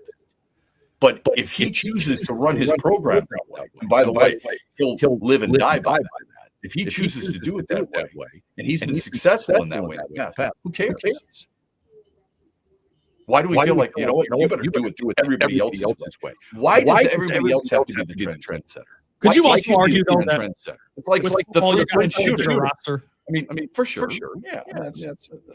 So it's a little bit more glaring when you don't use it as much in a sport like football. Well, you could also say there's more opportunity to get those transfers, but there's more opportunity to lose those transfers. But we feel like why does he have to follow what everybody else is doing? Tom Izzo doesn't follow everybody else's 3-point shooting prowess. Yeah, that's fair. So again, I'm not trying to defend Dabo Swinney because I don't care about it. I really don't. No, all I'm saying is if a guy wants to run his program, let him run his program the way he wants to. Better win. That's the thing. When it starts affecting winning, and we know what the standard at Clemson is, right? But that's when you can ask the question. Yeah, absolutely. But remember, he's the one who set the standard because that's how he coaches. Yeah, right. Yeah. All right, quick timeout. Back with more after this on X's and Bros on a Tullymore Tuesday, brought to you by Soaring Eagle Casino and Resort. Hey Lions fans, the boys in Honolulu Blue are making us proud again this season. A great game plan combined with great execution leads to victory. Moving up and down the field is important, but you've got to be able to convert once you reach the red zone. Things get tighter, less room for error. It's no different in retirement. Hi, I'm Mitch Lyons, founder of Mitch Lyons Wealth. When it comes to your finances, the retirement red zone is a critical time in your planning. The 5 years before retirement and up into your retirement can dictate whether you have the success you hope for. The game changes. You've got to protect what you've spent a lifetime saving and optimize your retirement income. If you're not sure you've got the right people on your team to ensure your success in the retirement red zone, what are you waiting for? Contact us today and put the Mitch Lyons Wealth team to work for you. Go to MitchLyonsWealth.com. A simple 10-minute call can help us determine whether we can help you. 30 or 40 years of saving is worth it. That's MitchLyonsWealth.com. Mitchline's Wealth, your best game plan to protect, grow, and win retirement. Soar to new heights of winning with Eagle Casino and Sports. Enjoy your favorite games wherever you are, whether at home or on the go. Dive into exciting slots, spin the roulette wheel, or challenge yourself with virtual table games, all at your fingertips. Sign up now and opt in to receive a deposit match up to $1,500 for the casino, plus up to 100 free spins. Download the Eagle Casino and Sports app today and experience winning with just a tap. Go you! Must be located in Michigan and 21 years or older. Other conditions apply. Visit playeagle.com to join the action. Gambling problem, call 1-800-GAMBLER. Huge here for the Michigan High School Athletic Association. You can stay up to date on the latest from Lansing 24/7 at MHSAA.com, at MHSAA on Twitter, and MHSAA on Facebook. The latest news, press releases, and stories connected to every high school in the state of Michigan, available for you 24/7 from the Michigan High School Athletic Association. Log on to MHSAA.com, at MHSAA on Twitter, and MHSAA on Facebook. And if you're looking for archive, boys and girls, high school sports, MHSAA.TV. That's MHSAA.TV. 24/7, everything you need to know about high school sports in Michigan. Log on to MHSAA.com.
You take it the way it comes, and you just try to improve along the way. And you just never know, you know? I mean, if 15-2 felt great last year until you get booted right out. And it's like, hey, man, maybe we got to go the hard road and just win. Let's just win and find a way every week and grind it out. You know, while listening to that, that's good sound from Dan Campbell. While listening to that, do you not think that's how fandom is too? Like that's how fans feel. Fans, I'm speaking generally. We want to feel comfortable. We want to feel the blowout wins. This is awesome. Okay? Don't have anything to worry about past another beer. You got chips over there. Good. No problem. But when it's tight, when it's strenuous, it's like man, don't even move. Nobody move. Stay in the same seat. But Trent, I gotta go to the bathroom. I don't care. Stay right there. Hold the bowl of chips and leave the dip with me. And wear that same jersey next week. Just stay right there and don't you flinch. That's how it feels this year. It's uncomfortable. Here's the problem with that. From a fan standpoint, not from Dan Campbell's standpoint. You don't feel it's sustainable. Isn't it interesting in sports, I think, in general? It's not sustainable to blow everybody out. But it's not sustainable to keep coming from behind and winning. Which is it? Where's the level of ground that you're looking for? You're not going to beat teams like you beat the Bears in game 2. But in all likelihood, you're not going to get pumped by a team like Philadelphia or Minnesota either on a regular basis. Which is it that you think the Lions are? Are they closer to the team that beat the snot out of Chicago? Or the team that's closer to getting punched by Philadelphia and out physical by that same Eagles team? I think, unfortunately, right now, it's hard to argue the former. It is. Because even in the Giants game, yes, a win is a win, and you never apologize for a win and all that stuff, right? But you cannot feel good about where the team is right now. You can't. Okay. Fair enough. They have not looked good for 3 weeks, I guess is my point, you know? Yes. If you were a person who didn't watch the games and you saw that they scored 34 points, you'd feel good. Yeah, right or wrong? You would. Without context, you'd feel fine. If you were a team or a fan base that didn't watch the game and you told us your team allowed 16 points, would you feel good? Yes. You're talking about the Eagles game, right? Yes. Yeah. So that's why you have to keep it in context. You sure Because do. in that Eagles game, as good as you may have felt, you only scored 9. And as good as you may have felt scoring 34, you allowed 27 to what we all considered a bad team. Even though it's the same team that you just said 5 times this year held the lead in the fourth quarter against, by the way, some really good football teams. So that is the conundrum that we're dealing with right now.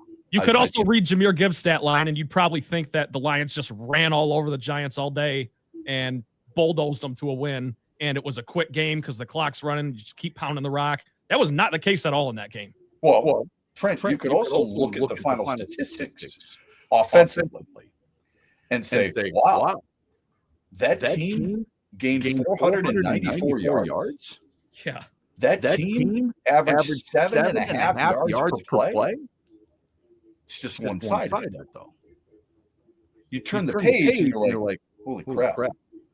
The other team gained 517 yards against you. The other team went 8 of 16 on third downs. That's an issue, right? You got to watch the games. Right.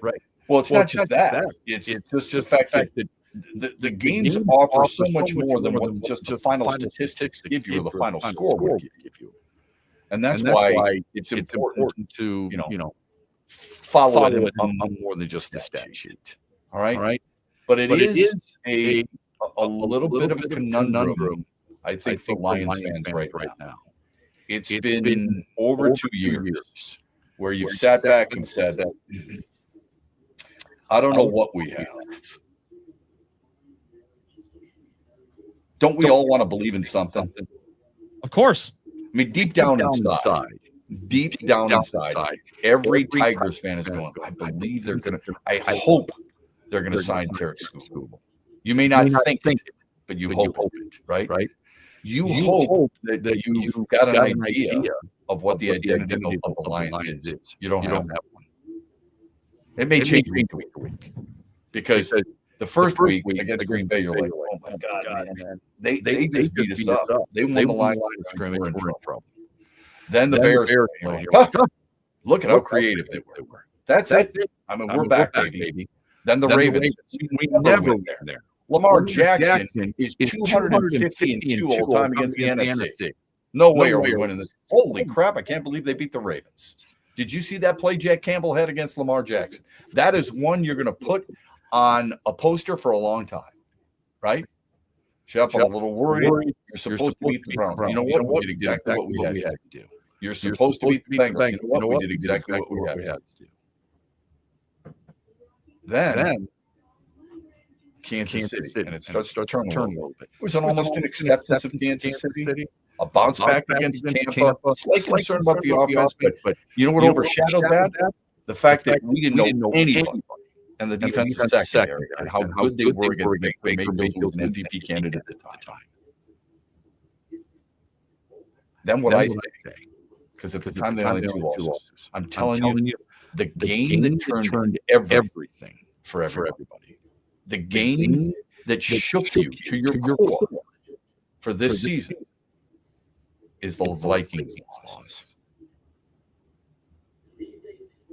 That's the one.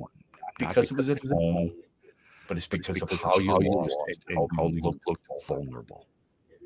And I said at the time, no matter what they do against Washington, it's not going to be a damn thing to you. And then they looked worse against Philly. And you can argue that the Giants' loss only re-emphasized your belief to how you were feeling over the Vikings loss. Except you beat the Giants. Let's get to the text. Go ahead, Trent. It's the phones, actually. Freddie called. Wants to talk Lions with you. Excuse me. Okay. Hey, Freddie, good morning, sir. Good morning, Shep. Happy Thanksgiving to you and to you and yours. Thank you. Foremost. Thank you. I plan on sitting and eating like a pig. Good. Deserve it. So this is kind of a conversation. You know, we saw what the Lions did in 2023. We saw what they did last year with all the injuries. They overachieved. A lot of no-name guys came out of the blue and performed for them well and played hard. And obviously we know what happened in the playoff game. When I was watching the Rams the other night, take away Stafford, their defense looked like the Lions of 2023. And what I mean by that, they were flying around, aggressive, high-fiving each other. Belichick used to say that all the time. You can make a great play, and then when that guy makes the great play, if the other 10 teammates don't come up and congratulate him, you're not a team, you know? So what do you think is going on from the 8-2 finish in 2023 to now? Because, and listen, this could be a moot point. This could be a dumb conversation because they can go on and win the Super Bowl this year and it won't mean anything, what I just said. But what do you think has happened in the last year and a half where they went from 2023 to now where they look like when their backs are up against the wall, they seem to play better. But when they're not, they don't perform as well. Is there an example you can give me where their backs are up against the wall? And I mean, isn't it every week an NFL team's back is up against the wall? I mean, before they kick off, everybody feels like this is a signature win or this is a needed win. Well, I guess the example I would have is like when they lost to Philly and they came up and their backs are and they put a poor team and. Well, they actually didn't even play. That's not even a good example. They didn't even play well this week. I guess what I'm getting at is in 2023, the 8-2 finish, every game it just looked like their hair was on fire. They were running around, making plays, and everyone contributed. To now, it just seems like a lot of star players. I'm not saying they regret. No, I know. They're not performing the way they were a year and a half ago. Is it fair to say they miss at least a couple of their emotional leaders? Kirby Joseph being one of them. Do you think that's fair? How much do you think it matters when you miss? It's not an excuse. I don't think you're taking it as that, but I hope people don't view this as an excuse. Do you not think that missing, it's fine for a game or two, but when you're missing half your starting secondary, you're missing one of your key, let's face it. I mean, he's a top 5 tight end, Sam Laporta. If he's not top 5, he's top 8. Okay. When you're missing guys like that, in addition to the players who we already know are missing from this lineup from a year ago, I think that matters. You said no-name guys in 2024, so last year. Who are the no-name guys? The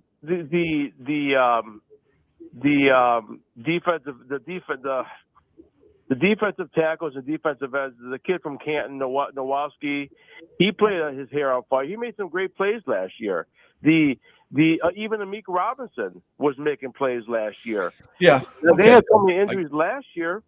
Well, I don't know about that. I mean, I think they were a hell of a lot healthier last year than they were this year. Okay. But I just wanted an example. Nowalski's a good example. More of a special teams guy. He's made some plays this year. Okay, I hear what you're saying there. You said they were healthier this year than they were last year, or excuse me, more healthier last year than they were this year. Yeah, when you lose Aiden Hutchinson as long as they did. I mean. Alina was hurt a little bit. Yeah, that's a good point. I don't count guys like that where he's constantly injured. Right. Of course, Anzalone was hurt. Good point. You had Anzalone hurt. The secondary, for the most part, was intact. Joseph and Branch, right? And Arnold, for what you think of him. All right. Jack Campbell was there on a regular basis. David Montgomery was the big loss, too. He tore his ends. I don't disagree with that. But Jahmyr Gibbs, the very first game they played without David Montgomery, everybody was saying, who needs David Montgomery? Okay. Ragnow missed a few games. Overall, their offense was very healthy. And defensively, save from a guy here, and Anzalone came back, of course. I think they're healthier. They were healthier last year than they are, or healthier this year than they were last year. Or vice versa. Excuse me. I'm glad you brought up Jahmyr Gibbs, because that's kind of been my concern, because for a guy like me, I feel like with golf you need the running game, and I know Jahmyr Gibbs has done great, but it just seems like the team has been off since David Montgomery has been off. I don't disagree with that. Yeah, I don't disagree with you there. I think that's a good observation. I appreciate the phone call. Have a great Thanksgiving. I hope to talk to you tomorrow. The thing with David Montgomery is also his blocking ability. I don't think Detroit's running backs have done a great job blocking this year so far. And I know that's almost like a secondary thing that people think when it comes to running backs, but I think it's a really important thing for this team.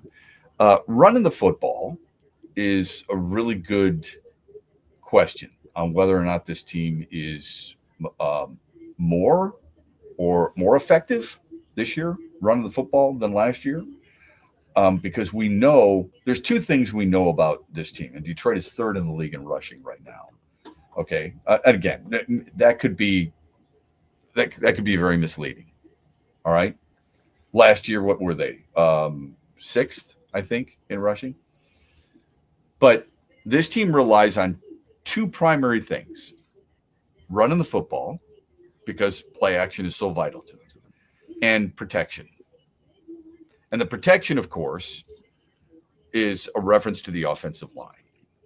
And this is where the frustration lies, I think, with a lot of Lions fans with Brad Rich. Remember what I've said for a long time in hosting various shows, a long time. I've said general managers are associated with certain moves they've made and certain moves they don't make. And this offensive line, when you knew that your quarterback, who's making over $50 million a year, when you knew your quarterback needs the protection as much as anybody else. Every quarterback needs protection. We know that. That's a given.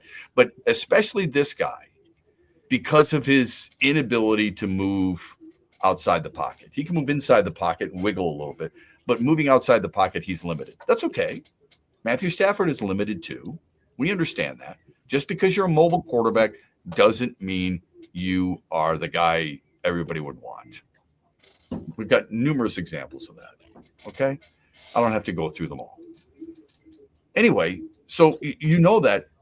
Where was the address to the needs of that offensive line? This is why I'm convinced that the Frank Ragnow retirement took them by surprise.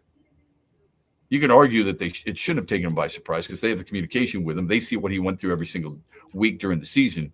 But there's no way you can fail to address that need as competently as they should have if you knew that was going to happen. Okay? But you knew your quarterback is more of a statue than anything else. He literally, I mean, he's just a standing urinal right there. Really good player, but needs help. You drafted 2 linemen, a second and a fifth rounder. Do you think the fifth rounder was going to start every game? No, probably not. Second rounder, you figure he was going to start right away. So you had Sewell. You got a second rounder. You got to, what do you do with the other 2? Seriously. It's a borderline derelict in duty. Those guys knew exactly what they needed to have done, and they didn't do it. You also knew you weren't going to re-sign Zeitler. You're $3.5 million short. Should have kept him.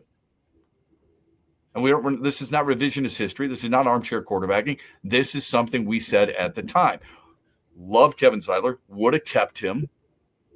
Should have kept him. Okay? How can, knowing your personnel, who that person is, how could you have not done something along those lines? That's the question a lot of people have right now. I think therein lies the frustration that it's starting to carry over on a week-to-week basis until you start winning on a week basis, and then you can forget about it until the playoffs when you start second-guessing your team. Appreciate you taking the time to tune us in on this Tuesday